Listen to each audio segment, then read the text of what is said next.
bueno, deseando que tengan un día muy bendecido. Hoy vamos a tener un diálogo con nuestros invitados, el pastor Eduardo Aceves. Para mí es un placer tenerlo aquí de nuevo, pastor. Al pastor Guillermo Barragán, de nuevo, es un gran placer volverlo a tener aquí, pastor. Y bueno, este día va a ser un día súper bendecido. ¿Por qué? Porque hoy vamos a hacer algo diferente. Hoy vamos a tocar un tema muy importante para ti, pero esta vez pues tenemos a dos siervos de Dios que nos van a poder ayudar a edificarnos, a poder entender lo que es la palabra de Dios y sobre todo con obediencia. La palabra que hoy vamos a usar pues va a ser la palabra rebeldía. ¿Qué les parece, pastor? Bien, es un tema muy controversial, pero vamos a trabajar con ello. Bueno, y nosotros, sobre todo ustedes que son los expertos, los siervazos de Dios, nos gustaría que nos empezaran a explicar de dónde procede esa palabra y cómo se da. Aquí va a ser pues algo muy ameno porque nos vamos a alternar, vamos a dialogar, siéntanse totalmente en confianza, es su programa. Y bueno, pues todo esto pues lo hacemos para bendecirte a ti que nos escuchas y pues esperemos que esto se quede sembrado en tu corazón. Amén. Pastor. Claro que sí, con mucho gusto.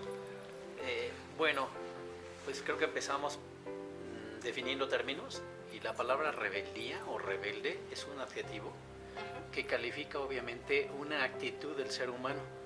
Proviene del vocablo latino rebelis, en donde re significa regresar o volverse, y bellum, de donde también viene la palabra beligerante, belicoso, batalla, se traduce como guerra.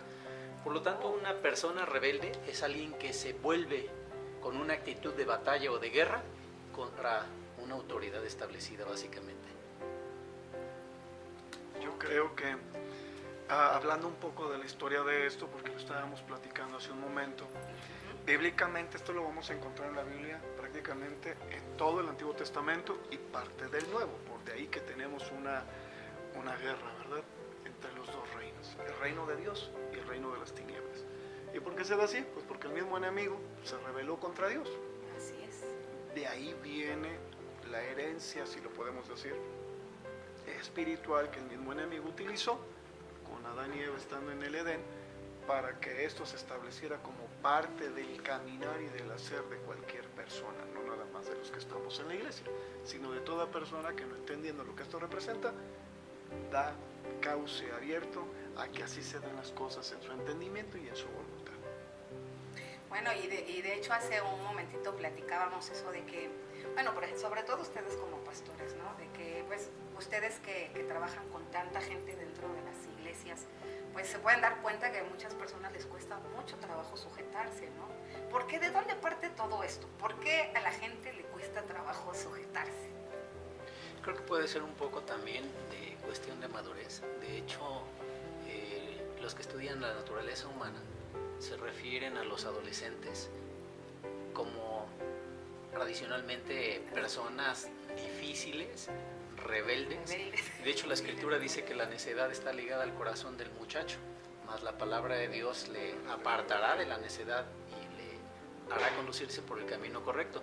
Pero justamente la palabra adolescente, de adolescence, tiene que ver con alguien que está en crecimiento, es un verbo activo, mientras que del mismo origen la palabra adulto significa en verbo, ahora sí que en tiempo pasado, una persona que ya ha crecido o que ha llegado a un grado de madurez. Mientras una persona es adolescente, desde la óptica de algunos psicólogos como Abraham Maslow, por ejemplo, que habla acerca de la escala de necesidades y entre ellas comenta el tema de la necesidad de pertenencia, un chico con tal de sentirse identificado con otros es capaz de pintarse los cabellos morados, ponerse una argolla en la nariz o un tatuaje en el brazo, etcétera, porque necesita manifestar de alguna manera, y nosotros lo identificamos como alguien rebelde, que se opone a todo tipo de autoridad y de principios y de valores, necesita manifestarse así o lo hace así para dar a entender que ya llegó a un grado de crecimiento y lo quiere demostrar de esa manera, cuando realmente apenas está en el proceso de desarrollarse. Ahora que toca, Guillermo, ese tema, si vamos al estudio de lo que representa precisamente la rebeldía, estamos hablando de varios puntos que tendríamos que tocar en diferentes temas o en diferentes programas, porque es muy amplio, muy amplio este tema. Pero uno de los que creo que puede empezar a darnos un poco de luz acerca de lo que esto significa es la falta de identidad. Cuando un chico empieza a copiar lo que otro le muestra simplemente para ser aceptado, para decir que está dentro del grupo, o simplemente para llamar la atención, porque a veces es necesario de acuerdo a las necesidades que cada uno tenga dentro de su corazón, cae en algo que de general va a terminar en algo llamado rebeldía, pero no lo ven como tal porque sienten que solamente están dándole como que cierta respuesta a una necesidad interna que tiene que ser para que ellos puedan seguir creciendo. Lo que no entendemos es que es toda una estrategia espiritual en contra de los mismos muchachos que se va gestando hacia alrededor precisamente para desconocer la autoridad como tal. Pues es la estrategia que siempre ha manejado el enemigo y se ha establecido así desde el principio de los tiempos. Pues justamente el origen de la rebeldía, pues parte, como bien lo comenta el pastor Eduardo, de una actitud que tuvo Satanás contra nuestro Dios, contra el Creador.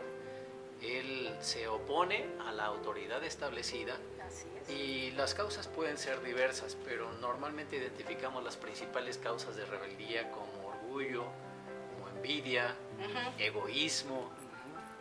Tal vez sean los principales móviles. Es verdad que en el caso de los adolescentes, en muchas ocasiones se argumenta que es la necesidad de llamar la atención, de darse a notar o de demostrar que ya tienen un crecimiento lo suficientemente adecuado como para ser considerados adultos, cuando en realidad apenas están en el proceso.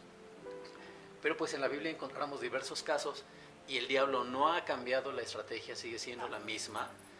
También tentó a Eva y a Adán con la misma tentación que él tuvo, ser igual a Dios. ¿No? Y le plantea la situación como si Dios fuera egoísta. Dios no quiere que tú seas como Él, sabiendo lo bueno y lo malo. Y ante esa pretensión, el hombre llega a ser rebelde justamente porque argumenta que la vida es injusta, que algo no está ocurriendo como debiera de ser, y tomamos esas actitudes contra la autoridad establecida. Insatisfacción. Y sí es cierto, el enemigo es bien monótono. Aquí lo peor de todo el asunto es que pese que es bien monótono, la gente cae y cae y cae en la trampa. ¿Por qué sucede eso, pastor? ¿Quién me quiere explicar eso? Yo creo que parte de un simple hecho. Como seres humanos queremos destacar de alguna manera. Es una necesidad que tenemos, los mismos estudiosos en psicología lo han mencionado. Si vemos la pirámide de Maslow, hay una necesidad de reconocimiento. Hay un rango dentro de la pirámide que se llama reconocimiento. Ese reconocimiento viene implícita en cada persona como para saber si está haciendo o no lo correcto, pero cuando el enemigo empieza a trabajar en esto, lo desvía hacia lo que es la misma manera personal de ver las cosas y nos hace caer en diferentes cuadros, yo le llamo prisiones, pero conforme a la palabra, pero el enemigo nos lleva conforme a nuestra misma personalidad o carencia de personalidad a cada una de ellas y nos hace muy individuales. Ahí es donde comienza realmente el querer ser como yo quiero, como yo pienso, como yo digo, y nos apartamos de lo que nos dicen, de lo que nos mandan y de lo que debe ser. Eso es importante, el deber ser, porque también hay una contraparte, hay una, digamos, la otra cara de la moneda, en la que se identifica a rebeldes progresivos. Digo, porque hay, en el argot se maneja, o en la jerga se maneja rebeldes sin causa, y también se manejan rebeldes con causa. Es interesante porque en la escritura encontramos gente que se ha rebelado, pero algunos no tenían causa. Lo hicieron por causas propias o personales o egoístas, envidiosas, como le ocurrió a Coré, Datán y Abirán, que se rebelaron contra la autoridad de Moisés y lo hicieron justamente por envidia, ¿no? Por tener una posición, por destacar, por querer desplazar a Moisés, que era la autoridad establecida por Dios. Pero encontramos gente que no está de acuerdo con el status quo y que tiene una mente creativa y que quiere cambiar las cosas porque encuentra que son totalmente egoístas o no tienen una base en el orden de Dios. Se han dado casos en la misma Biblia, encontramos por ejemplo en Hechos capítulo 5 al apóstol Pedro y a Juan, cuando son cuestionados por el Sanedrín y se les conmina y se les amenaza a no hablar más y a enseñar en el nombre de Jesucristo. Y ellos dicen, bueno, es necesario obedecer a Dios antes que a los hombres, porque no podemos dejar de decir lo que hemos visto y oído. Ahí pudiera parecer que hay una actitud de rebeldía, pero en realidad ellos están observando una autoridad superior a quien sujetarse. Perciben que finalmente los hombres o los miembros del Sanedrín no se están sujetando a una autoridad divina, y entonces naturalmente ellos en la revelación divina están de acuerdo en sujetarse primero a la autoridad celestial que a la autoridad de los hombres, que ha sido trastocada, que ha sido distorsionada. Y eso está ocurriendo hoy en día. Sí. Nosotros como cristianos lo podemos ver con nuestras propias autoridades. Sí. Romanos capítulo 1, el apóstol habla acerca de la sabiduría de este mundo, que Dios la ha entregado a una mente reprobada, y hoy encontramos que nuestras autoridades están elevando a título de ley cuestiones como aborto, situaciones como ley de convivencia social, matrimonio igualitario, adopción de hijos por parte de los homosexuales, es decir, cosas que contravienen totalmente los principios y valores espirituales y la autoridad celestial.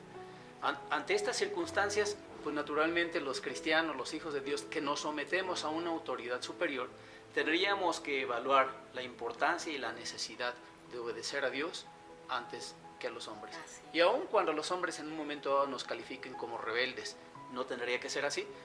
Basta recordar que hoy estamos celebrando recientemente los 500 años de la Reforma, cuando en 1517 Martín Lutero se opone a un status quo, a una situación de cosas en donde el clero prácticamente dominaba la situación y de una manera injusta desposeía de las riquezas a los judíos, por ejemplo, con la creación del Santo Oficio o la Santa Inquisición. Persiguió a la iglesia, no permitían la lectura de la Biblia o la enseñanza de la Escritura, no hablaban acerca de la salvación por medio de la fe y de la gracia. Y naturalmente en la revelación del Espíritu Santo a la vida de Martín Lutero, él tiene un despertar en el que se opone a una autoridad establecida, pero que no está establecida conforme al orden de Dios, sino conforme al orden de las tinieblas. Así es. La Biblia nos habla, y no debemos de soslayarlo, que tenemos luchas no contra carne y sangre, sino contra potestades. Correcto. Comentas, Pastor Eduardo, contra principados del aire, de las tinieblas. Y esa autoridad demoníaca hoy está tan infiltrada en los diferentes sistemas de este mundo, está en el sistema financiero, en el sistema político, en el sistema educativo, en el sistema económico, en el sistema religioso, en los sistemas sociales, de tal forma que esas autoridades de las tinieblas que controlan de la atmósfera para abajo están dominando al mundo entero. Y es cuando más debemos nosotros de ponernos las pilas y de identificar de dónde procede nuestra verdadera autoridad, la autoridad celestial. Amén. Quería hacer un comentario, tocaste un tema bien importante. Esto que estamos confrontando a nivel espiritual se está reflejando dentro de la iglesia. Eso es. Desafortunadamente se está reflejando dentro de la iglesia. Si vemos lo que dice Efesios 2, versículos 1 y 2, dice que hay un príncipe de la potestad del aire que opera en los hijos de desobediencia. Así es. Fíjate, como el mismo Señor nos dice, ya hay una potestad que está operando dentro, y no habla de la gente, dice de los hijos. Los que estamos dentro de la iglesia, por cuanto no estamos entendiendo los principios del reino, que incluyen el sujetarnos a la autoridad, porque fue establecido por Dios, porque Jesús nuestro Señor nos lo enseñó. Entonces ese espíritu empieza a operar en nuestra mente. De ahí que no estamos de acuerdo con la toma de decisiones, no estamos de acuerdo con los horarios que pusieron, no estamos de acuerdo con la forma en que están trabajando, no estamos de acuerdo en que hayan puesto a tal persona en el lugar de dirección, de líder o de no sé, de la alabanza. Ay, es que esa alabanza no me gustó, por eso no aplaudí hoy. O sea, estamos criticando todo, pero no nos damos cuenta que es una potestad que se mueve en los aires y que entra a nuestro pensamiento porque le damos autoridad desde el momento en que no nos sujetamos a lo escrito por el Señor. Y digo, es Sí, tan es sutil cierto. la intervención satánica que, como bien lo comenta el pastor Eduardo, se ha infiltrado en la iglesia de una manera tan astuta que prácticamente pasa imperceptible para la mayoría de los cristianos. Hoy la iglesia está infiltrada por el humanismo, por el Claro. socialismo, por el comunismo, por cantidad de cosas. Metemos cada cosa Y en la iglesia. hemos hecho de lado, hemos Sí, dejado de cierto, lado la autoridad divina, la autoridad celestial, para hacer caso de las autoridades de este mundo, las autoridades demoníacas, las autoridades satánicas, que, insisto, operan, como lo comentaba ahorita el pastor Eduardo, Pastor Eduardo. en el mundo espiritual, en el mundo de los aires, en las tinieblas. Y la Escritura dice claramente: libertados del pecado, vinisteis a ser siervos de la justicia. Y antes estábamos bajo la autoridad del pecado, bajo la autoridad de Satanás, y por eso es que teníamos una actitud totalmente rebelde a las cosas de Dios. Pero ahora que hemos venido de la muerte a la vida y de las tinieblas a la luz, nuestro Señor Jesucristo nos ha hecho libres. Él dijo: si el Hijo os libertare, seréis verdaderamente libres, conoceréis la verdad y la verdad os libertará.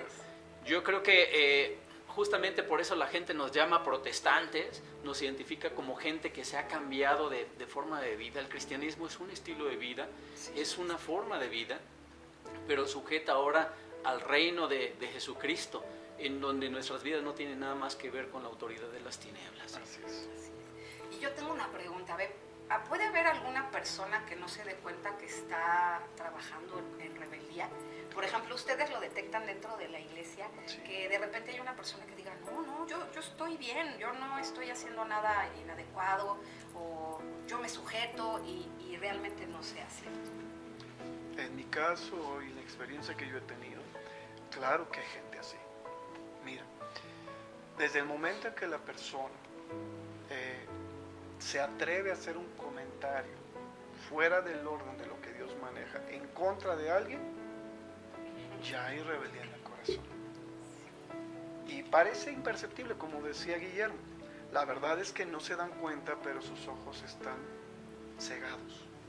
Por eso la palabra dice: viendo no ven y oyendo no oyen.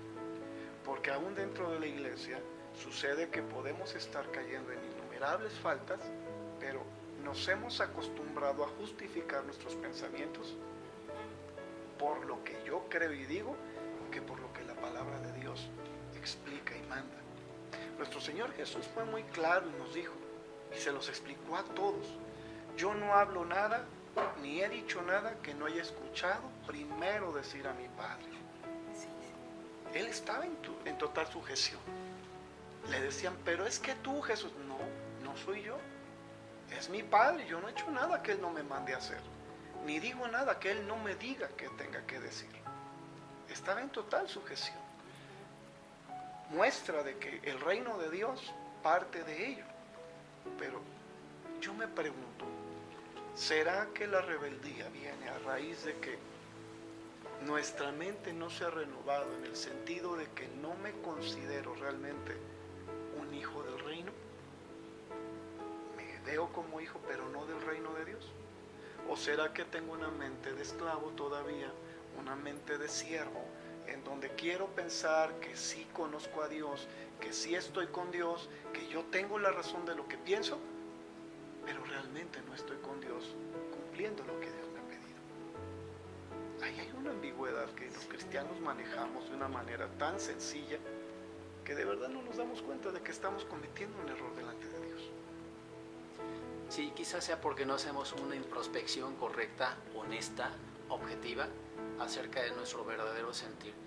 El profeta Jeremías dijo: engañoso y perverso es el corazón más que todas las cosas, ¿quién lo conocerá?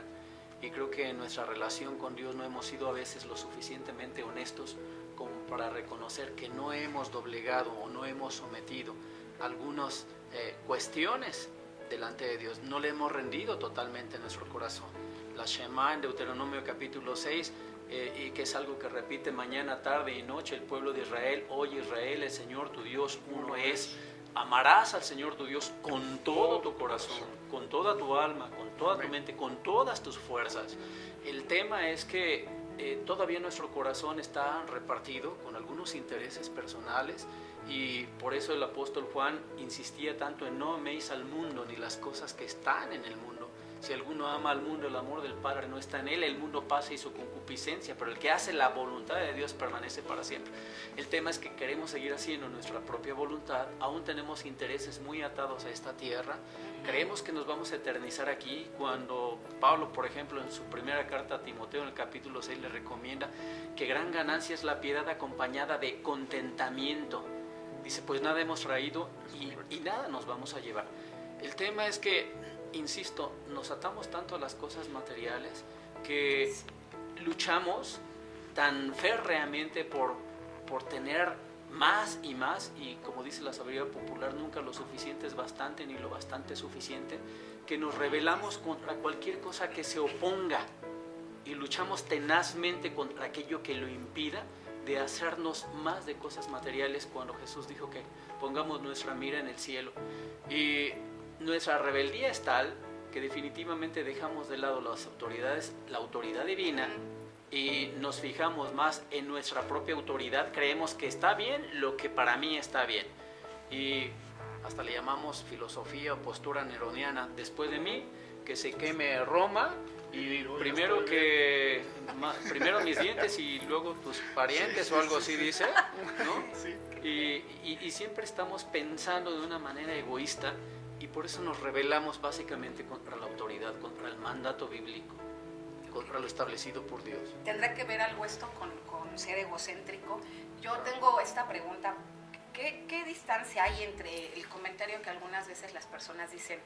Bueno, hace rato que platicábamos de esto, de las personas que empiezan con la murmuración o empiezan a hablar algo indebido, y de repente tú les preguntas y ellos dicen, no, pues es que yo simplemente hablé una verdad. Entonces, ¿qué diferencia hay para poder detectar si la persona realmente nada más quiere expresar o realmente quiere caer en esa murmuración? ¿Será acaso que la persona no ha muerto a su hijo, yo? ¿O por qué ese tipo de actitudes? ¿O se está justificando la persona? ¿O realmente sí se vale poder hablar algo que uno siente sin caer en una murmuración? Lo que yo puedo entender de esto es muy claro. Mira, la palabra de Dios nos dice, misericordia pido y no sacrificio.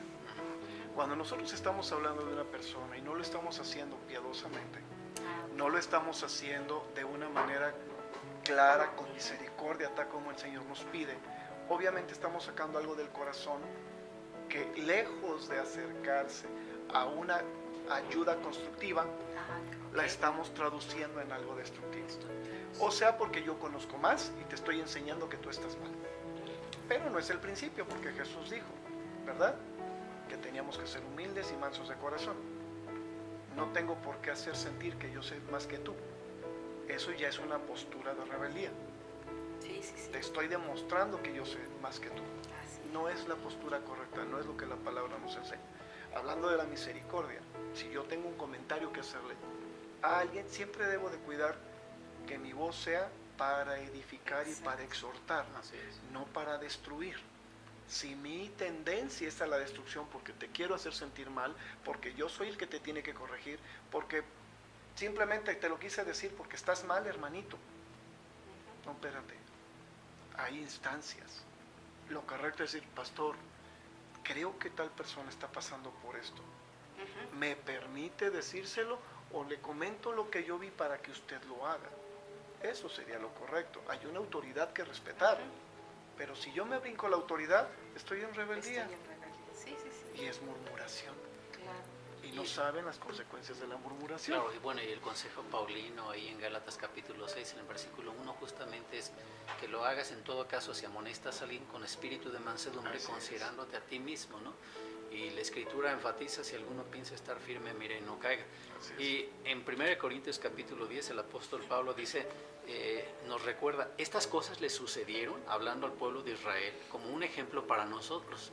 Dice, para que no codiciemos cosas malas como ellos codiciaron, ni seamos idólatras como algunos de ellos, según está escrito. Dice, se sentó el pueblo a comer y a beber y se levantó a jugar. Dice, ni forniquemos como algunos de ellos fornicaron y cayeron un día 23,000 de ellos. Ni tentemos al Señor como también algunos de ellos le tentaron y perecieron por las serpientes. Ni murmuremos, dice, como algunos de ellos murmuraron y perecieron por el destructor. El diablo, obviamente, en aras de acarrear agua a su molinito, como decimos coloquialmente, pues va a seguir buscando que caigamos en su juego y que tengamos un corazón rebelde, un corazón codicioso, murmurador, envidioso, y que estemos de alguna manera rebelándonos contra la autoridad, como él lo hizo en su momento desde el principio, cuando se encontraba en la presencia del Señor en el cielo. Y bueno, tenemos muchísimos casos mencionados en la Biblia, y uno de ellos justamente es el de María, la hermana de Moisés, y Aarón, que murmuraron contra la autoridad, y aparentemente el argumento era muy válido. Es que Dios habla también con nosotros como lo hace con Moisés. Digo, a veces aspiramos y somos seres competitivos por naturaleza a los puestos, incluso en la misma iglesia, como comentaba el pastor Eduardo. Ahí es donde empieza el principal problema. Dentro de los que quieren estar en un lugar. Y entonces, en lugar de someternos los unos a los otros y de no murmurar, como estamos tocando en este momento el punto, o de poner las cosas sobre la mesa y aclararlas, preferimos estar hablando a espaldas de otros, y entonces permitimos que el diablo haga un cochinero y ensucie y bata y haga un caos de una relación maravillosa. Tome toda la ventaja ahí, ¿verdad? Sí. Es correcto. Pero, por ejemplo, en este caso, ¿qué es lo correcto? La persona tiene que llegar y, por ejemplo, si yo quisiera exhortar a alguna persona haciéndolo en amor, ¿tengo que hacerlo directamente? O, por ejemplo, nosotros que estamos dentro de una iglesia tenemos que primero hablar con ustedes como pastores y autoridad para después poder exhortar a la persona. ¿O cómo se podría manejar eso? Para no caer en eso del... Es que yo siento que hay como que un lacito así directo como para poder caer en la murmuración si no se hace correctamente, ¿no? Claro. Como decía el pastor Eduardo, si yo no llego y exhorto a la persona con amor, o no lo hago directamente, porque hay personas que se ofenden y dicen, hablaste detrás de mí. Entonces, ¿qué es lo correcto? ¿Hacerlo directamente o decirle? O incluso hay otras personas que llegan y dicen, es que Dios me dijo que te dijera esto. O sea, incluso se escudan en la palabra de Dios. Y ponen a Dios por delante. Y yo creo que ahí entra como lo que dice el pastor Eduardo, entra algo de coraje que tiene uno en contra de la persona y de alguna forma lo quiere justificar y aún se cubre con la palabra de Dios, ¿no? Es algo muy delicado, porque hablar de entrada, poner el nombre de Dios por delante, es bien complicado, porque la misma palabra nos enseña las consecuencias que esto trae cuando Dios no te dijo que hablar. Quererlo ser cómplice de nuestras fechorías, ¿no? Es Pero bien sí lo fuerte. hace la gente. Mucha gente lo hace. Pero la misma palabra nos da la manera de hacer las cosas. Dice que primero, si tienes algo con tu hermano, te acerques, le exhortes, le hables de manera correcta. Muchos de los hermanos, como tú dices, es que Dios me dijo y tú estás en pecado. Y en lugar de tratar de hacer las cosas bien, levantan juicio, critican, juzgan. Exacto. Y la palabra es clara, tú que juzgas, haces lo mismo. Así es. Entonces traemos cosas espirituales a nuestra vida, tenemos que tener mucho cuidado, tenemos que estar claros de que el procedimiento está escrito. Platico contigo, no puedo meter el nombre de Dios en esto, aunque yo esté fluyendo en los dones proféticos. No estoy seguro que realmente Dios me lo haya dado. Segundo, no llegamos a ningún acuerdo, lo hago en presencia de un testigo. Así es. Ajá. ¿Sabes? Mira, para que haya un tercero, como decimos en el mundo, un tercero en discordia, que ponga la sal al asunto. ¿Sabes qué? Si te estás equivocando, lo viste mal y ya no tiene tanta culpa, no sé. Debe de haber un tercero. No hubo, entonces, dice la palabra, que lo hagamos delante de la iglesia.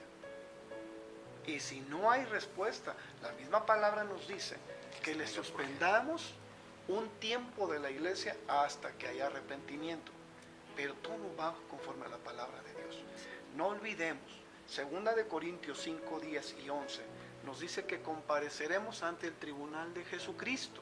Nosotros, los que nos decimos hijos de Dios, tenemos que cuidar perfectamente todas nuestras acciones, porque ahí dice que el Señor pagará conforme a nuestros actos, hayan sido buenos o hayan sido malos. Y ahí dice que nosotros persuadimos a los hombres, pero a Dios les manifiesto quiénes somos. Hayamos actuado con o sin intención, Dios conoce todo. Claro, Claro. conoce nuestros corazones. Finalmente no hay forma de engañarle. No. No hay nada oculto que no haya de ser manifestado ni escondido que no salga a la luz. Y el Espíritu de Dios, que escudriña lo más profundo de nuestro ser, conoce nuestras intenciones. Así es. Sabe toda todo móvil, toda actitud que en todo caso nos mueva a tomar alguna acción o alguna decisión. Y sabe si hay rebelión en nuestro corazón. Por eso el salmista David dice: examíname y ve si hay en mí camino de perversidad y guíame por el camino eterno. Porque definitivamente necesitamos que el Espíritu Santo, en esa relación maravillosa y personal que tenemos con Dios, nos esté examinando y nos conduzca a identificar cuáles son los móviles que nos llevan a actuar en nuestro día a día. Él sabe si hay rebelión, pero también nosotros podemos identificar cuando hay rebelión.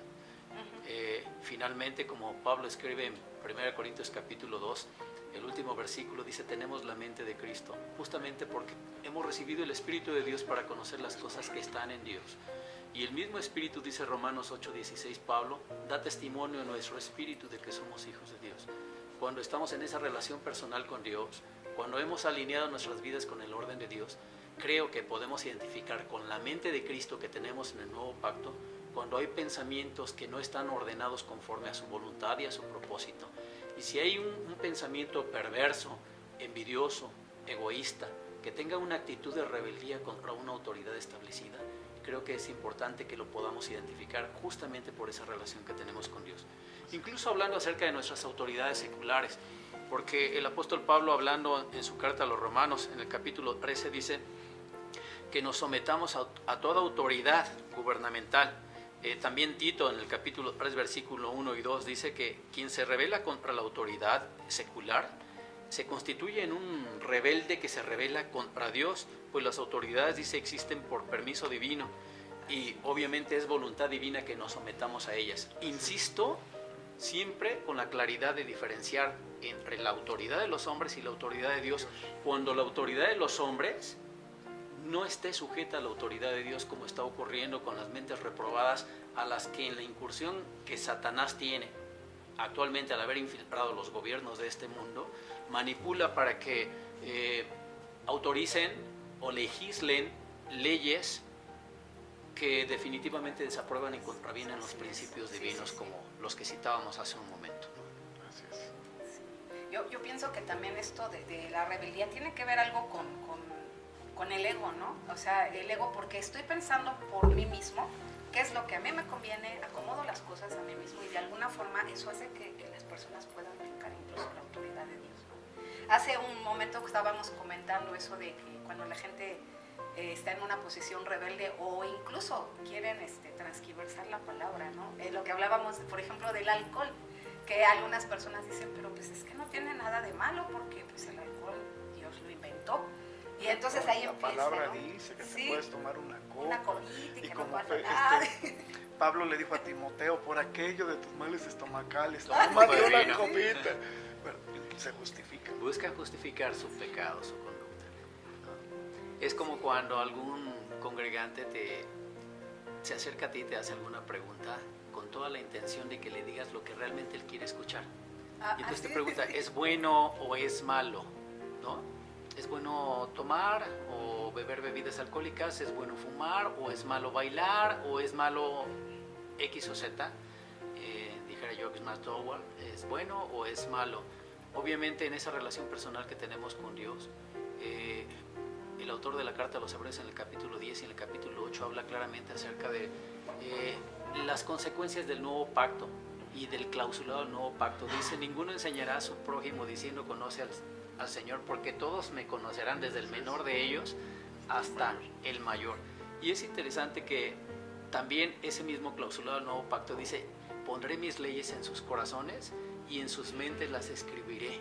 Pondré mis leyes en sus corazones y en sus mentes las escribiré.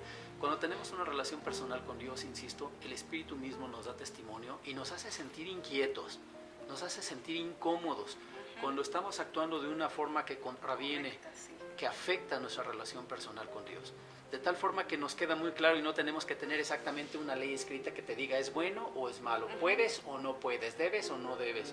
Simplemente esa relación personal con Dios nos hace preguntarnos, ¿qué hubiera hecho Jesús en esta circunstancia? Y entonces empezamos a actuar justamente como Jesús lo hubiera hecho, en el entendido de que es el Espíritu de Dios quien nos está conformando a la imagen de Jesucristo, de tal forma que vamos de gloria en gloria, porque dice estamos siendo conformados como a su imagen. y Él está desarrollando su carácter en nosotros. Y el carácter de Jesucristo, como lo comentaba el pastor Eduardo, fue un carácter de obediencia, de sujeción. No hacía nada por su cuenta, todo lo sometía a la voluntad de su Padre, y Él podía decir: no hago nada sino aquello que mi Padre me ha mostrado. Y yo creo que nosotros debemos de vivir en esa misma tónica, en ese mismo tenor. Tenemos una relación personal con Dios y nos debemos de mover conforme el Espíritu de Dios nos conduzca y nos lleve a actuar cada día y a cada instante de nuestras vidas. Me queda algo que comentaste hace un momento. Decías, ¿el ego influye en esto? Claro que sí. Miren, analicemos. Si el Señor nos enseña qué fue lo que pasó en el corazón de Lucero, cómo se dieron las cosas en él, analizando Isaías 14 del 12 en adelante y Ezequiel 28 del 11 en adelante, encontramos que él quiso ser como Dios.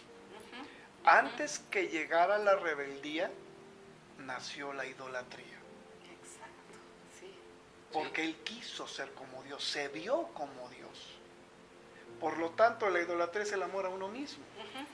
¿Estamos de acuerdo? Es el egocentrismo. Y si estamos hablando de egocentrismo, estamos hablando que la estrategia del enemigo, así como él cayó, así lleva a todo aquel que quiera hacer su voluntad por arriba de la de Dios, a hacer lo mismo que él hizo. Sí, es cierto, porque empieza uno a pensar en primero yo, sin ver la consecuencia, y empieza uno a hacer su propio ídolo en uno mismo, ¿no? Porque tú dices, bueno, no, es que a mí me satisface de esta forma y yo lo quiero ver así y no me quiero sujetar. Incluso hay personas que están hasta conscientes que se están brincando a Dios primeramente. Claro.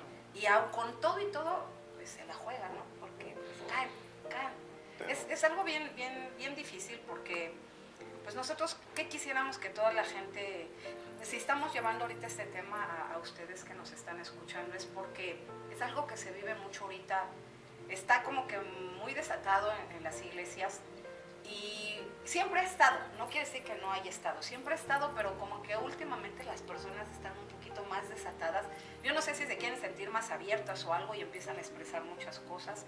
De repente llegan y no se quieren sujetar, o porque no les gustó una autoridad, y de repente, o estarse cambiando de congregaciones. También es bien fácil. Empieza uno como el picaflor, ¿no? No me gustó aquí, porque lo que la gente quiere es satisfacerte. En esta iglesia, por ejemplo, una vez me tocó en Oaxaca, que conocí a unas personas que se habían congregado en una iglesia y llegaron presentándose como matrimonio, pero resulta que no eran matrimonio, eran amantes. Ellos dos ambos ya habían destruido sus propios matrimonios y se habían juntado. Entonces ellos llegan a una congregación presentándose como matrimonio. Y en el momento en que efectivamente, como decía el pastor Eduardo, al Espíritu Santo no lo pueden engañar. Ellos llegan y empiezan a recibir la asesoría, y pues entonces los pastores se dieron cuenta que ahí había un desorden. Entonces ellos pues les exhortaron a que no siguieran con eso, ¿no? Porque a fin de cuentas ni siquiera estaban divorciados, tenían que regresar cada uno a sus matrimonios, pero ellos no quisieron. Y ellos ya llevaban aproximadamente congregados como medio año, pero primero llegaron normal, nunca dijeron nada, hasta que empezaron entre ellos a tener problemas, por eso recibieron la asesoría. Y en ese momento pues el Espíritu Santo empieza a trabajar con ellos, y los pastores se dan cuenta que pues no eran un matrimonio y que venían de infidelidades, ambos casos. Pues ellos no quisieron, o sea, ellos dijeron no, estaban muy felices en la iglesia y todo, pero cuando los pastores les dijeron, nosotros no estamos de acuerdo con lo que ustedes están haciendo, tienen que regresar con sus matrimonios, nosotros les ayudamos para que puedan restablecer ambos matrimonios, pero no quisieron. Bueno, y ellos no quisieron recibir la ayuda, terminaron yéndose. Efectivamente, pues ellos fueron emocionales porque estaban ahí, se sentían bien, fueron acogidos porque pues al principio nadie sabía de su vida.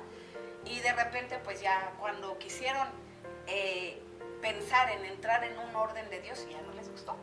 Entonces, ¿se le puede llamar a eso también rebeldía? Sí, porque no estamos aceptando el consejo de la autoridad, porque no estamos siendo sabios en cuanto al seguimiento de la palabra de Dios, en cuanto a que hemos desarrollado, en este caso, emociones, sentimientos que no estaban autorizados por el Señor, y no quisimos renunciar a ellos simplemente porque pensamos que así debería de ser. No, y pensaban por ellos, porque yo por eso digo, fue egocentrismo, porque ellos vieron por ellos. Primero, antes que ver la voluntad de Dios. Antes de sujetarse a los pastores, vieron por ellos, al grado de que dijeron, pues no, aquí no están haciendo lo que nosotros queremos. Por eso yo digo que es egocentrismo. De alguna forma tú eres tu propio ídolo, porque tú eres primero, es lo que a mi carne le agrada, el pecado es lo que a mí me gusta, me satisface, y yo me quedo con lo mío antes de que lo que digan los pastores. Entonces se salen diciendo, pues nunca me entendieron y todo, ¿no? Y pues bueno, eso deriva a muchas cosas más, ¿no? Claro, pero regresamos a lo que platicábamos hace un momento. ¿Qué fue lo que hizo el enemigo con Adán y Eva? Exactamente lo que comenzamos a platicar desde el principio. Fue su estrategia, porque fue la manera en que él se rebeló contra Dios. ¿Qué creó en el corazón de Eva? Seréis como Dios. Así es. Volvió a meter, primero antes que la desobediencia y la rebeldía, Cizaña. metió la idolatría. Seréis como Dios. ¿Qué era lo que al enemigo le interesaba? Obviamente hacer caer a la creación, pero le interesaba sembrar en la creación su misma semilla, porque sabía que si lo lograba, de ahí en el transcurso del tiempo él iba a tomar autoridad. La misma palabra nos lo dice. Cuando estamos hablando de lo que habla Génesis 3, cuando el Señor se presenta en el huerto y les dice, ¿qué hicieron? Y ellos dicen, nada, Señor, pero estamos escondidos porque estamos desnudos. Desde ahí ya estaba la semilla del enemigo. Claro. Por eso comieron del fruto, comieron de lo que era prohibido para el hombre. Pero Dios le dice a la serpiente, del polvo de la tierra te alimentarás.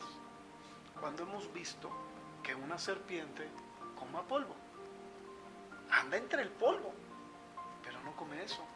Y come roedores, come insectos, ratones, o sea, todo, ¿no? Y si se deja un hombre, pues hasta un hombre se come, dependiendo del tamaño de la serpiente. Pero no come polvo. ¿Qué le estaba diciendo Dios a la serpiente?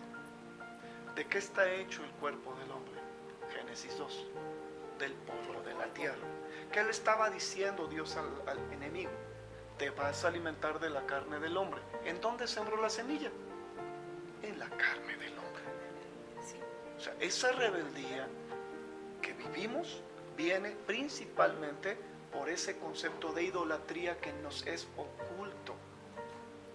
Hay una idolatría implícita en nuestro ego cuando no lo sujetamos a Dios, y por esa falta de sujeción nuestro pensamiento es el que se sobrepone aún a la palabra misma del Señor. Tenemos que renunciar a eso, tenemos que estar conscientes de cómo fue que nos fue heredado, para entonces ser libres completamente de ello. Por eso el Señor Jesús nos dice, no hay nada oculto que no haya de ser manifestado. Nos es oculta la idolatría.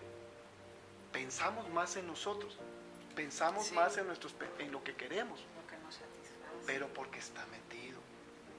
Por eso dice el Señor, se convierte en anatema.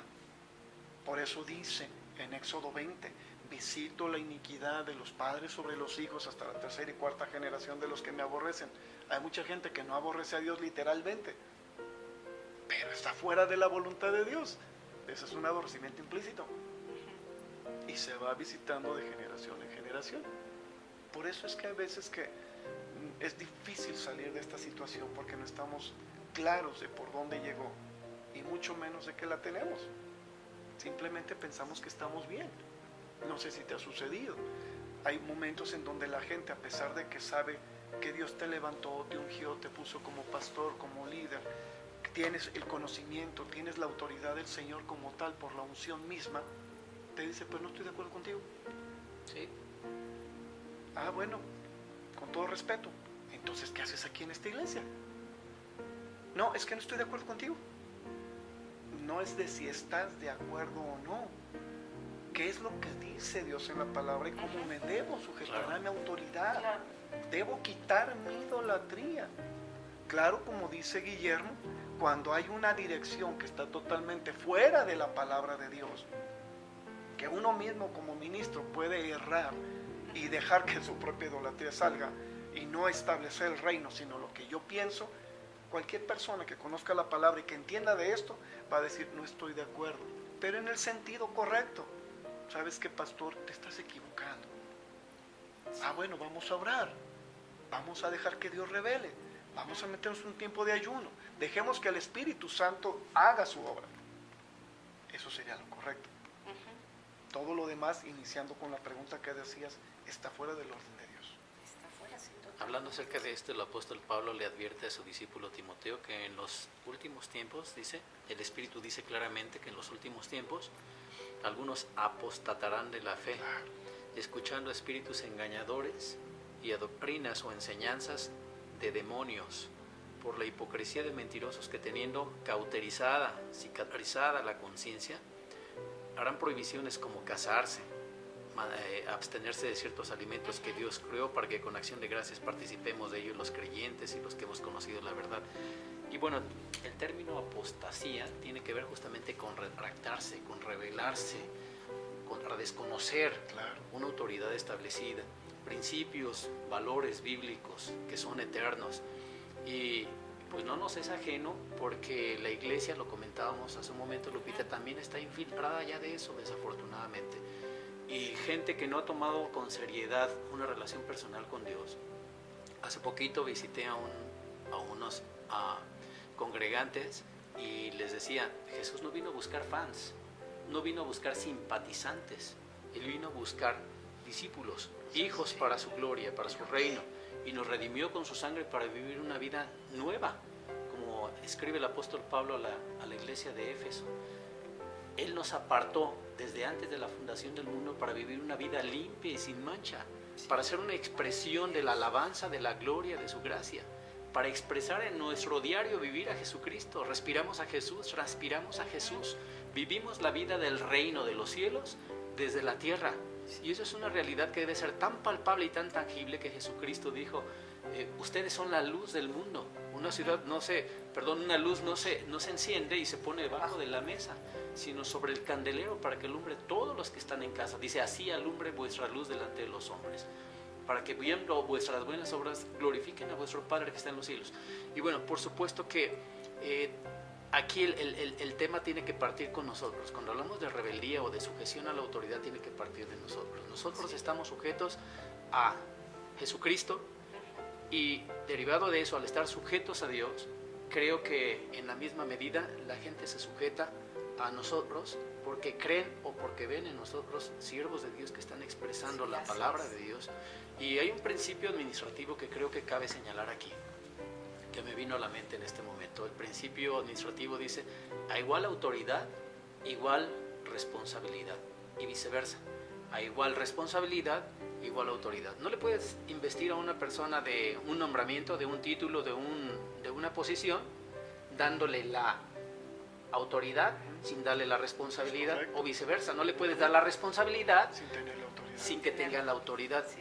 Bueno, el tema es que por supuesto que las dos cosas están implícitas en un tema de autoridad ante el cual un hombre puede rebelarse. Es decir, habría que ver si ante aquello a lo que me rebelo tiene las dos cosas. Es una autoridad establecida, pero al mismo tiempo está siendo responsable desde la óptica del cielo, volviendo al punto de Romanos capítulo 13. Someterse a toda autoridad establecida porque cualquier autoridad por Dios fue establecida. Y bueno, aquí, insisto, tal vez nos hemos preguntado, porque a mí me lo han preguntado como pastor cristiano, ¿qué tan válido es observar, por ejemplo, la ley del aborto? Cuando desde la óptica bíblica entendemos que contraviene los principios de Dios de vida. Y entonces te das cuenta que hay una autoridad establecida, pero que no tiene la responsabilidad correcta desde la óptica bíblica para preservar la vida. Y es entonces cuando es totalmente válido que te sujetes a una autoridad espiritual superior, que tiene ambas cosas, tanto la autoridad como la responsabilidad. Digo, ahorita se me vino a la mente ese principio y creo que aplica muy bien. Habría que ver si la autoridad, que en un momento dado alguien se revela, tiene ambas cosas. Por ejemplo, en el caso de la iglesia, un pastor cristiano, si tiene tanto el nombramiento, si tiene tanto la autoridad, como por supuesto tiene la responsabilidad, tiene el ejemplo, tiene el testimonio. Porque como decimos coloquialmente, bueno, pues el ejemplo, o mejor dicho, el consejo empuja, pero el ejemplo arrastra. Es decir, cuando aconsejamos a alguien queremos que la persona vaya por delante, pero cuando le marcamos el ejemplo, pues lo arrastramos. Bien dice el dicho también que un ejemplo es una orden dada en silencio. Cuando nosotros estamos sujetos a Jesucristo, cuando estamos sujetos a la autoridad establecida por Dios, cuando no hablamos mal de nuestras autoridades, porque eso es algo que ocurre muy comúnmente, de repente se mandan mensajitos burlándose del presidente, etcétera, y desde ahí te das cuenta cuán sujetos estamos a una investidura, no a la persona, sino a lo que la persona representa. Cuando decimos cállese señor Chachalaca, por ejemplo, estamos hablando contra una autoridad, contra una investidura, no contra un hombre en sí, sino contra lo que representa ese hombre. Entonces desde ahí te das cuenta cuando una persona tiene realmente reconocimiento a la autoridad y a la responsabilidad que implica esa investidura. Desde ahí te das cuenta cuando una persona es insujeta, es rebelde y tiene un espíritu que contraviene los principios de Dios y está influenciado por los espíritus demoníacos. Claro, y mira, hay una palabra bien clara acerca de esto y creo que la pasamos por alto muchas veces. Primera de Samuel 15:23 dice, porque como pecado de adivinación es la rebelión y como ídolos e idolatría la obstinación. Wow. Fíjate, ya estamos hablando que la rebelión nos lleva a la adivinación, pero la rebelión genera, la adivinación y la adivinación nos lleva a la obstinación. Y por lo tanto hay idolatría. Y regresamos al punto que estábamos platicando. Es la estrategia que el enemigo trabaja, pero no nos damos cuenta. Cuando no estamos de verdad siendo de honra para las autoridades, esto está manifestado espiritualmente hablando. Claro. Y no nos damos cuenta. Tú mencionabas al principio de la plática lo que significaba la palabra rebelión y mencionaste la palabra rebelión. Ajá. No, belium, ¿Sí? ¿verdad? Belium, que significa guerra. Así es. Hay Viene belicoso, batalla. Claro, Sí, guerra. hay un principado que la misma palabra menciona que significa guerra y se llama Belial. Así es. Cuando una persona Qué está en interesante. rebelión, ya le abrió la puerta a ese principado. Por eso mucha gente piensa que está haciendo lo correcto, pero simplemente están siendo instrumentos del enemigo y ni cuenta se dan. Todo comenzó por el egocentrismo. Y de ahí todo lo que hemos platicado. Pero trae consecuencias. Y es lo que no sabemos. La misma palabra ahí en en Samuel 15:23 dice, por cuanto tú desechaste la palabra del Señor, Él también te ha desechado para que no seas rey. ¿Qué maneja un rey? Posesiones, gobierno, autoridad, ¿verdad? Riquezas. ¿Por qué la gente en la iglesia de Dios, en general, en todo el cuerpo de Cristo, no tiene finanzas? Porque fue destituido por el mismo Dios para ser rey. Porque hay un corazón idólatra que está a favor de la rebelión y que está sacando las finanzas de la iglesia por cuanto no quiere aceptar los principios de Dios. Fíjense cómo trabaja el enemigo. Algo que parece muy sencillo. Un comentario, decías tú, de la presidencia, de los gobernantes. No somos nadie para criticar a nadie, pero somos bien especialistas en hacerlo. Sí. Sin darnos cuenta, nos estamos dejando llevar por todo esto. Y cuando el mandamiento de Eduardo, perdón, es Claro. al contrario. El apóstol Pablo habla de la importancia y es, insisto, un mandato de orar por todos los hombres que están en eminencia, de orar por nuestros gobernantes. Claro. Y entonces, ¿qué estamos haciendo? Todo lo contrario.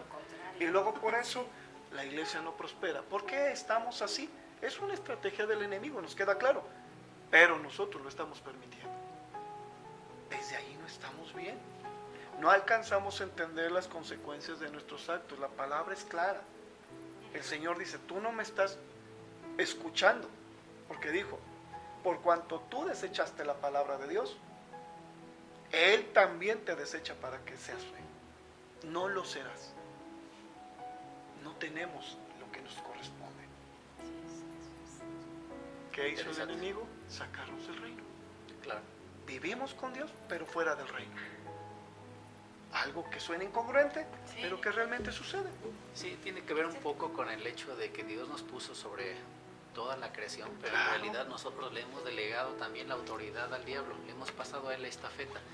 Y en Mateo 4, cuando se nos narra, por ejemplo, la tentación de Jesús en el desierto, una de las tentaciones le dice Satanás a Jesucristo: Te doy todo. aquí están todos los reinos de la tierra, y dice que se los mostró en un instante, y dice, no tienes, prácticamente le está ofreciendo un atajo, ¿no? Yo te los voy a dar porque a mí me han sido dados. El tema es que ¿quién se los dio? Pues nosotros mismos le delegamos a Satanás Claro.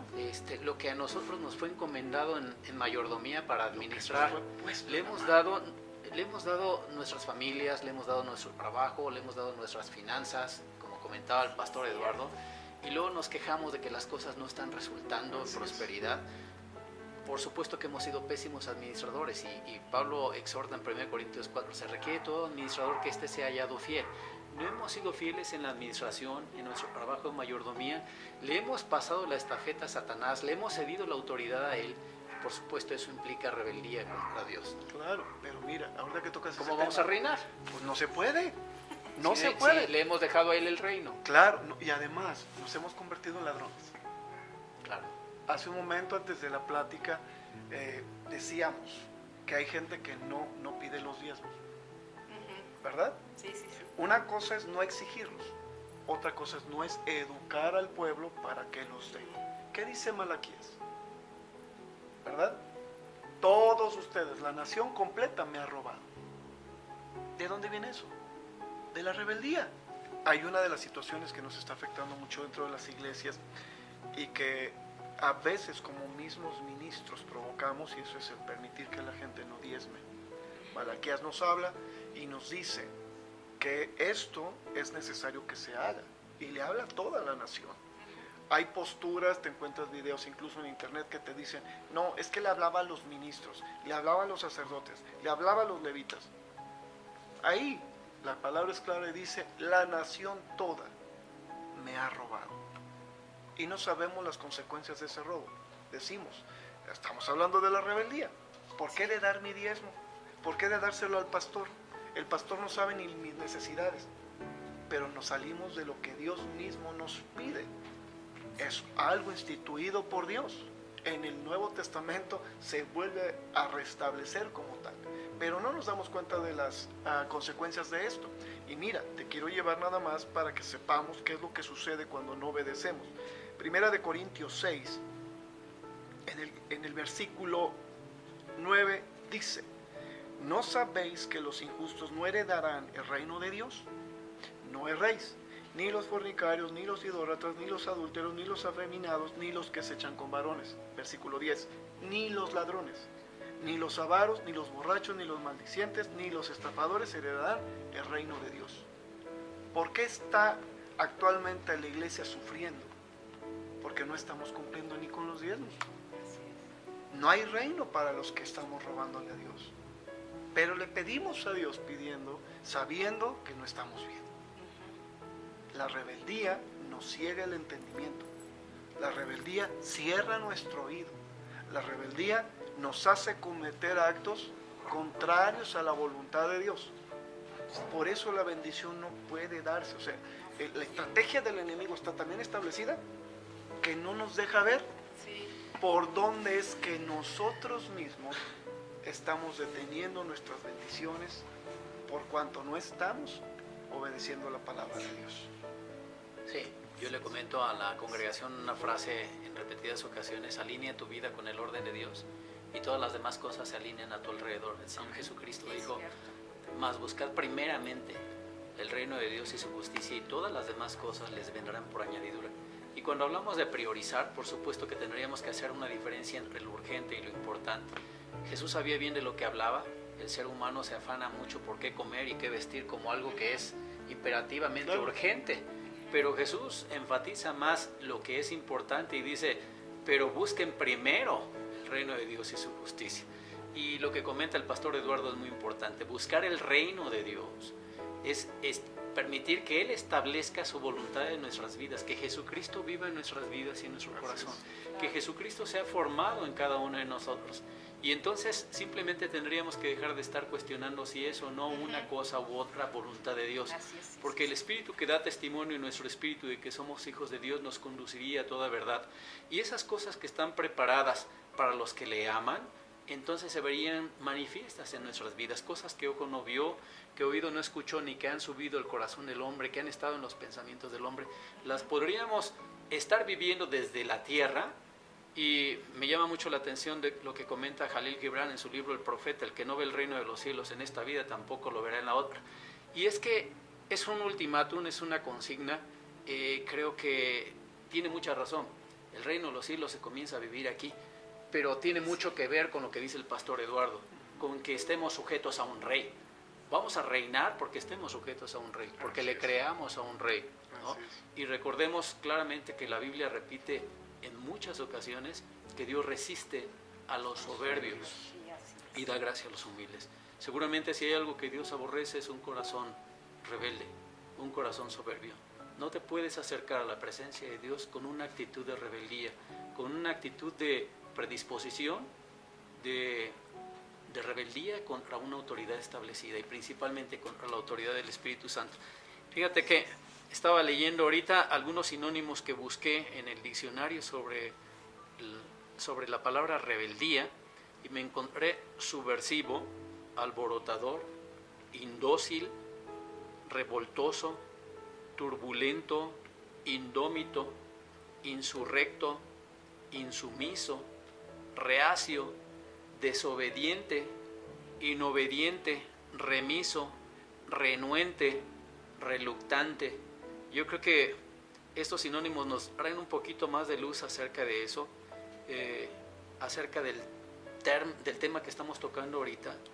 El tener un corazón rebelde definitivamente nos aleja de la autoridad, nos aleja de Dios y nos aleja de la bendición del reino, de ser ciudadanos del reino.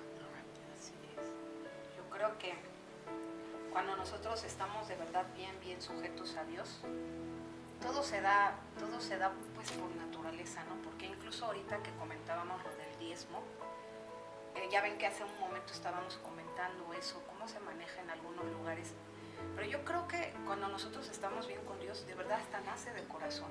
Y es como nosotros nos sujetamos a la obediencia de Dios, porque cuando obedecemos a Dios, las cosas se hacen más sencillas. Así nosotros también como personas que estamos en la iglesia asistiendo y todo, en nuestro corazón solito nace la obediencia. ¿Por qué? Porque somos personas que estamos siendo sujetos a Dios. Y yo creo que de ahí parten muchas cosas, ¿no? Porque ahorita yo estaba pensando que también se da mucho eso de nosotras en las mujeres cuando nos cuesta trabajo sujetarnos a nuestros varones. La mayoría de las iglesias, bueno, ustedes han visto como pastores que casi siempre somos más mujeres que varones, ¿no? Sí. Y siempre la mujer esperando a que el varón llegue y orando por el varón. Y de repente se llegan a dar de esos casos de que las mujeres decimos, es que me cuesta trabajo sujetarme a él. Pero es que realmente pues también nosotras entendemos que es difícil sujetarnos a un varón que no se sujeta a Dios, ¿no? Ese es el Entonces, punto. el punto es ese, ¿no? Y a veces es feo porque la mujer se siente mal, se siente incómoda porque a veces dices, estoy desobedeciendo a Dios. Pero a mí me gustaría que ustedes pudieran aclarar eso para que aquellas mujeres que llegan a sentir ese tipo de culpabilidad de si estoy siendo obediente a Dios o no, y que sepan cómo respalda Dios eso en la palabra, no tanto porque esté la mujer de rebelde, sino que a una mujer le cuesta trabajo sujetarse a un varón que no quiere nada con Dios. Definitivamente. El apóstol Pablo toca este tema en el capítulo 5 de su carta a los Efesios y habla de un orden, el hombre sujeto a Jesucristo y la mujer sujeta al varón, pero por supuesto que la premisa es que el hombre está sujeto a Jesucristo. Yo no tengo que decirle a mi esposa, aquí mis chicharrones truenan y se hacen las cosas como yo digo. Cuando ella ve que yo amo a Jesús, Sí, cuando ve ella que amo a Dios, entonces como dice el apóstol Pedro, que amo a la mujer, amo a mi mujer y que la considero como un vaso más frágil, la protejo. El hombre debe de ser protector, debe de ser amante, debe de ser proveedor, debe de ser sustentador.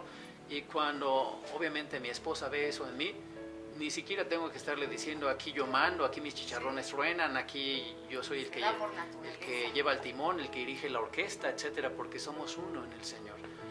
Pero es de primordial importancia que el varón, por supuesto, esté sujeto a Dios, porque también como el apóstol Pablo escribe en 1 Corintios 7, más a paz hemos sido llamados. A veces nos cuesta trabajo estar en paz justamente porque no estamos en la misma frecuencia, en el mismo canal, no chutamos para el mismo lado. Entonces cuando de repente uno va por un lado y otro va por otro, cuando no tenemos a un árbitro que regula nuestra relación, como es el Señor Jesucristo, como la Biblia establece, cordón de 3 dobleces no se rompe fácilmente. Cuando es Él un regulador en nuestra relación. Y también el profeta dice, estarán dos juntos y no se ponen de acuerdo, caminarán dos juntos y no se ponen de acuerdo. Y bueno, yo he encontrado en mi vivir, voy para 35 años de casado, que para llegar a acuerdos es indispensable hacer a un lado la soberbia. Eso de que mi gallo ha de ganar aunque esté respeleque no vale en una relación cristiana. Es importante que en todo caso tengamos, si hay un punto de discusión, una discusión amigable con un objetivo de ganar, ganar. No se trata de ganar, perder, ¿no? O de perder, ganar, ¿no? O de ganar, perder, viceversa. De lo que se trata es ganar, ganar. Y yo creo que cuando buscamos un punto de acuerdo en las cosas en las que pudiéramos tener alguna discrepancia, sometiéndolas en todo caso al escrutinio de la palabra de Dios y siempre al árbitro que regula nuestra relación, Jesucristo, es más fácil mantener la relación. Porque de hecho, ¿qué es lo primero que afectamos cuando afectamos la relación? Pues lo primero que afectamos es el respeto y la confianza. Porque como dicen los expertos, la base de toda relación es el respeto y la confianza. Y normalmente cuando discutimos, cuando hay alguna discrepancia como pareja, Lupita, es porque afectamos justamente el respeto, es decir, nos faltamos al respeto o afectamos la confianza. Y para eso es importante hacer a un lado, decía, la soberbia. Porque la soberbia habla justamente de un corazón rebelde que no está dispuesto a someterse o a sujetarse a Jesucristo.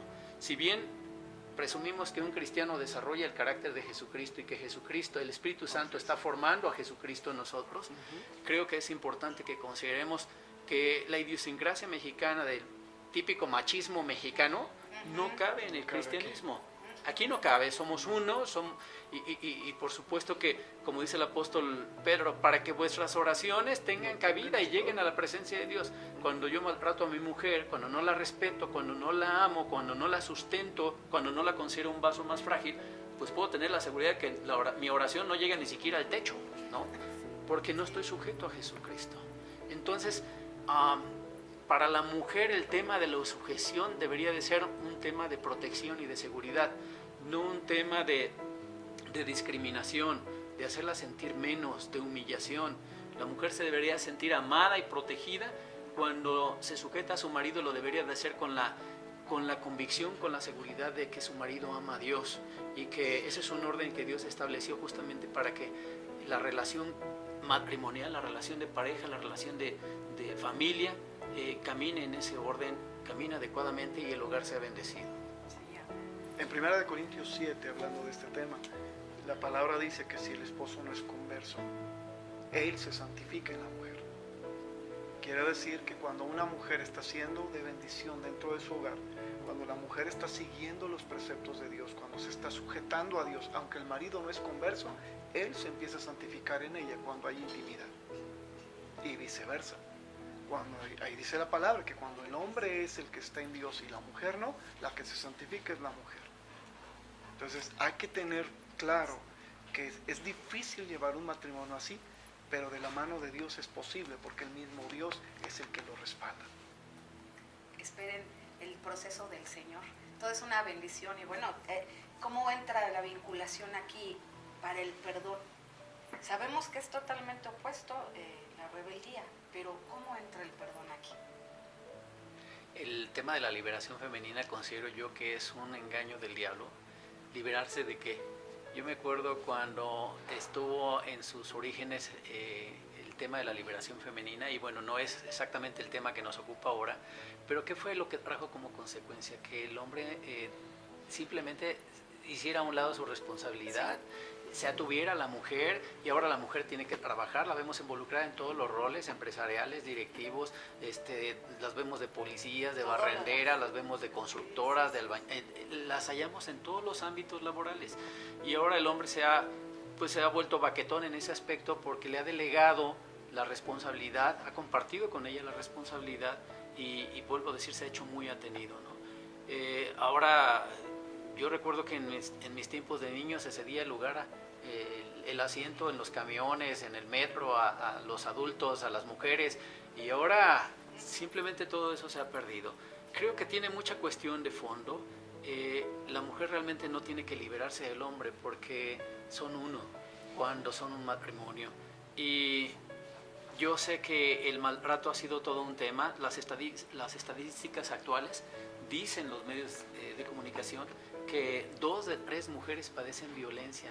Es gravísimo. 2 de 3 mujeres padecen violencia. Eso está ocurriendo en nuestro país y tiene que ver justamente con que un hombre no esté sujeto a Dios, y de ahí deriva todo, la violencia intrafamiliar y el desorden. El diablo, el enemigo de nuestras almas, está consciente que si destruye una familia, destruye una sociedad y destruye una nación. De hecho, ocurre también en el ámbito de la iglesia.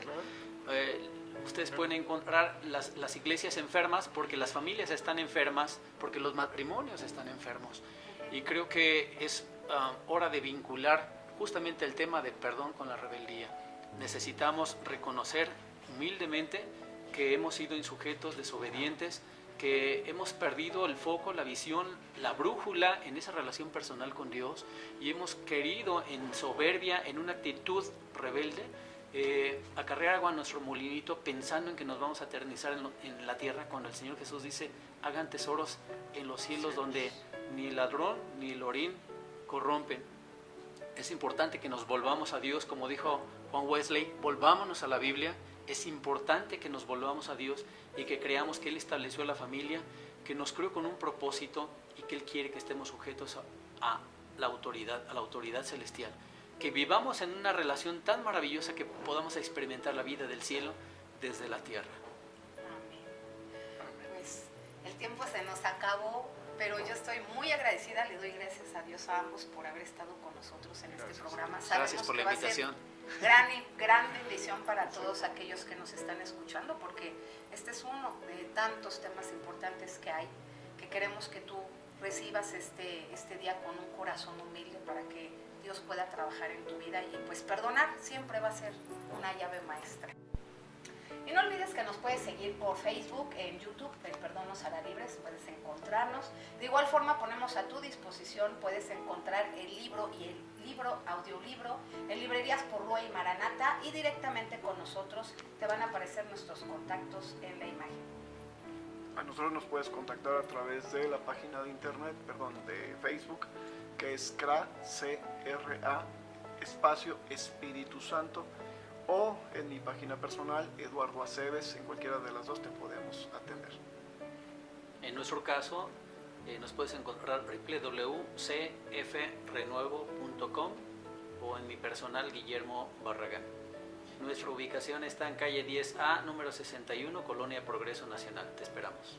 Bueno, y el programa El Perdón Nos Hará Libres se despide con nuestra frase: cuando crees que todo está perdido, siempre hay una esperanza. Amén. Bendiciones.